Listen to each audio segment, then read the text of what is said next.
Chapter 5. Heart of the Enemy. The Sovereign zoomed through space like a silver arrow, headed towards the Celestia homeworld. This was a daring mission, the kind that made even the bravest hearts aboard the ship beat a little faster. Captain Carter stood at the helm, his eyes fixed on the stars ahead. He knew this mission was dangerous, but it was also their best chance to find out what the Celestia were planning and stop them for good. As they neared the enemy planet, the ship slowed, moving carefully to avoid detection.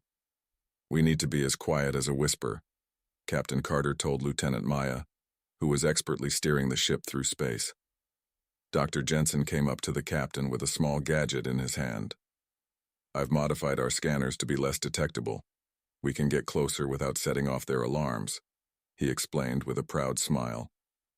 "Excellent work, Jensen," Captain Carter praised him. Knowing every little advantage was crucial on such a risky mission. Zara was busy too, communicating quietly with their allies, gathering as much information as possible about the Celestia defenses. She turned to Captain Carter, her face serious. "Our friends have told us where the Celestia's main command center is located. It's heavily guarded, but I believe there's a way in." Captain Carter nodded, his mind racing with strategies. "We'll need to be smart and fast. Maya, take us to these coordinates. It's time to put our plan into action." The crew prepared for the mission, checking their equipment and going over the plan one last time. Everyone knew their role, and the air was thick with determination. Once in position, Captain Carter led a small team, including Dr. Jensen and Zara, in a shuttle to the planet's surface. The planet was a swirl of dark clouds and towering buildings, a stark reminder of the Celestia's power. They landed quietly in a secluded area near the command center. The team moved swiftly, using the shadows as cover. Dr. Jensen's gadget worked perfectly, keeping them off the enemy radars. As they approached the command center, they saw guards patrolling the area. Captain Carter signaled his team to wait until the right moment. When the guards changed shifts, they made their move, slipping inside undetected. Inside, the command center was a maze of corridors and doors. Captain Carter used a map Zara's allies had provided to navigate. They found the room where the Celestia stored their plans and carefully entered. Dr. Jensen quickly set up another device that hacked into the Celestia's systems. Data streamed across the screen, plans, maps, communications, all pointing to a large-scale operation against human territories. "We've got what we need," Captain Carter whispered. "Let's get out of here before they notice." The team retraced their steps, moving silently through the corridors. Just as they were about to reach the exit, an alarm blared. "They know we're here," Zara said, her voice tense. Captain Carter looked at his team. "Run!" They dashed toward the shuttle with Celestia guards close behind. It was a tense chase, but they made it back to the shuttle and blasted off just in time. Back on the Sovereign, the crew cheered as Captain Carter and his team returned safely. They had the information they needed to stop the Celestia and protect their homes. Captain Carter looked out at the stars, feeling a mix of relief and resolve. "This isn't over yet," he said to his crew. "But today we've struck a real blow against the Celestia. Well done, everyone. Let's get ready for what comes next." With their new knowledge and renewed courage, the crew of the Sovereign set their sights on ending the threat once and for all. The heart of the enemy had been revealed, and they were now ready to fight back with everything they had. Chapter 6. The Confrontation. With the secrets of the Celestia in their hands, Captain Carter and his crew of the Sovereign prepared for the most critical part of their mission. They were heading back to the Celestia homeworld. But this time, it wasn't just to spy. They were going to confront the Celestia Council itself. The journey back was tense. Everyone on the ship knew that what they were about to do was very dangerous. They could be walking into a trap, or it could lead to a great victory for peace. Either way, Captain Carter made sure his team was ready for anything. As the Sovereign approached the Celestia planet, Captain Carter gathered everyone in the strategy room. "This is it," he said. looking around at all the determined faces. We're not just fighting for ourselves. We're fighting for everyone who wants to live free from fear. We're going to show the Celestia that we know what they've been up to, and that we won't stand for it. Lieutenant Maya spoke up. Captain, the ship is as ready as it will ever be. All systems are at full strength, and the crew is prepared for battle, should it come to that. Dr. Jensen added, I've prepared some special surprises for the Celestia, in case they try to disable our systems again. They won't catch us off guard this time. Zara, who had been coordinating with their allies, nodded. Our friends are behind us. Some are even here to stand with us. We're not alone in this. With everything set, Captain Carter led his crew to the Celestia Council chamber, a vast, imposing room where decisions affecting the whole galaxy were made. The walls were tall and seemed to close in, making everyone feel the weight of the moment. The Celestia Council was already there, sitting high above on their platform. They looked powerful and confident, but Captain Carter wasn't intimidated. He stepped forward, the evidence of their plans held tightly in his hand. Members of the Celestia Council, he began, his voice echoing in the chamber. We have come before you to reveal the truth. We know about your plans to undermine and control other planets, including Earth. We have the proof, and we demand you answer for your actions. The room filled with whispers and murmurs from the council and their advisors.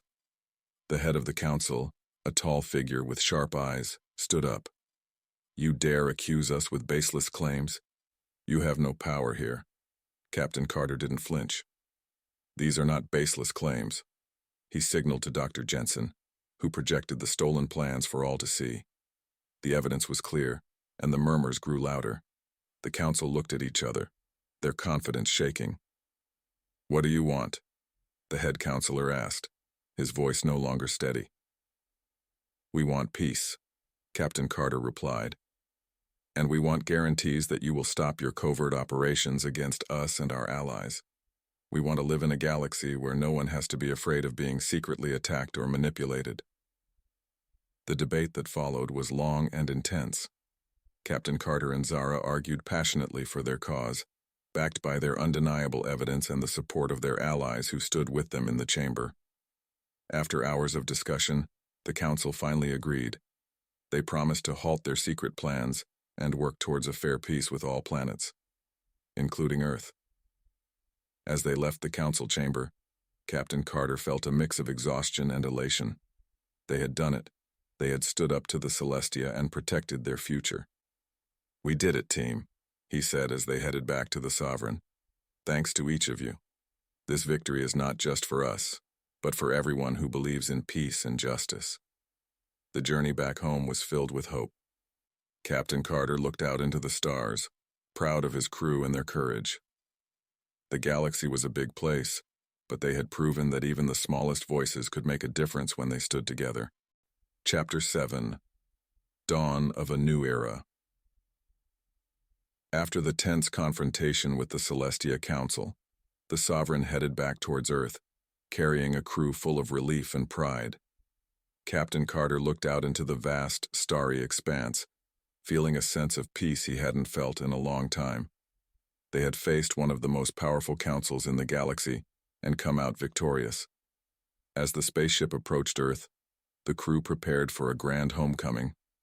Everyone was busy tidying up the ship, sharing stories, and looking forward to seeing their families and friends again. Captain Carter called everyone to the main deck for a meeting. As his crew gathered around, he smiled, his heart full of gratitude.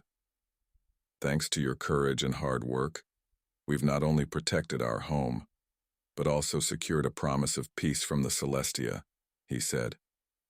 This isn't just a win for us, it's a win for the entire galaxy. The crew cheered, feeling proud of what they had achieved. They knew that their actions had made the galaxy a safer place for everyone.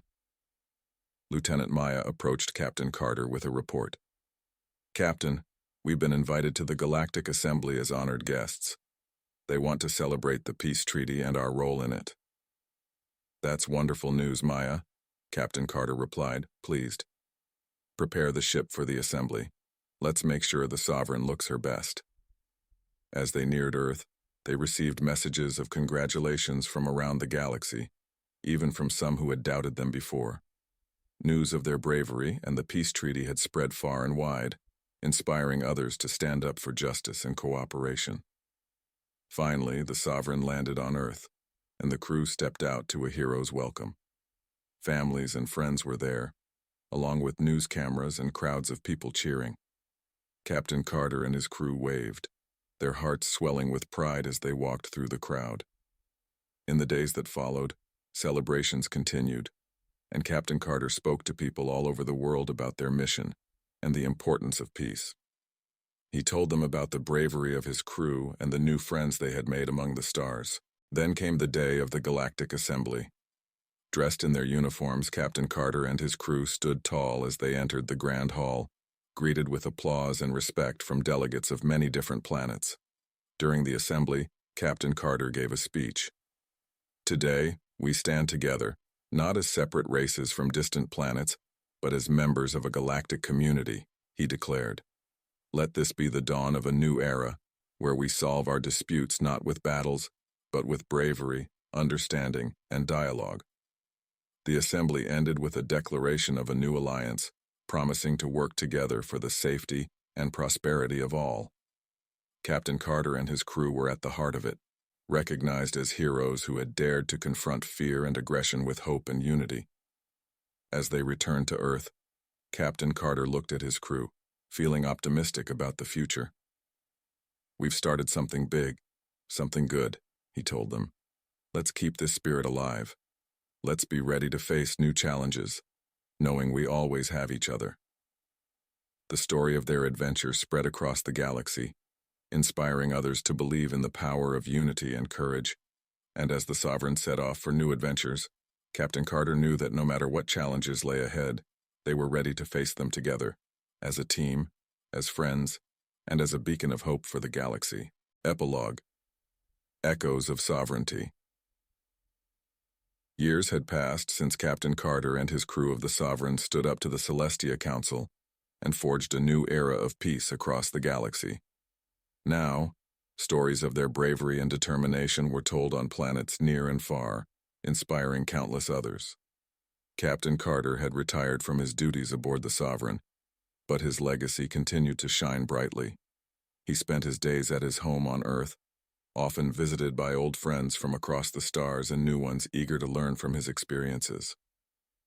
One clear evening, as the stars twinkled brightly above, Captain Carter sat on his porch. A group of young children gathered around him. They were his grandchildren and their friends, all eager to hear another story from their grandpa, the hero who had once navigated the stars. "Grandpa, tell us again about the time you faced the Celestia Council," one of the children exclaimed, her eyes wide with excitement. Captain Carter chuckled softly, his eyes twinkling as he began the tale. "Well, it was a day much like today, clear and full of promise. We stood in a great hall, far from Earth, where beings from all over the galaxy watched us. We were there to speak the truth and seek peace." As he told the story, the children listened, hanging on every word, imagining the distant worlds and daring adventures. Meanwhile, across the galaxy, in schools on planets like Mars and Venus, and even further on worlds like Zeltron and Pyria, teachers taught lessons about the importance of diplomacy and courage, using Captain Carter's missions as examples. These lessons helped young aliens and humans alike understand that bravery isn't just about battling foes, but also about standing up for what is right and uniting for a common good. On one such world, a young girl named Lyra, inspired by Captain Carter's stories, dreamed of becoming a peace ambassador. She studied hard, learning about different cultures and languages, hoping to bridge the gaps between alien races, just like her hero had done. Back on Earth, statues and memorials had been erected in honor of the Sovereign and her crew. People from all walks of life visited these sites, reflecting on the courage and teamwork that had led to such profound changes in the galaxy. Every year, on the anniversary of the signing of the Galactic Peace Treaty, a special celebration took place. People from different planets would come together, sharing their customs, food, and music, celebrating their diversity and unity. Captain Carter always attended these events, sharing smiles and stories, reminding everyone of the bonds that held them together. As night deepened, Captain Carter finished his story, the children around him already drifting to dreams filled with starships and galaxies.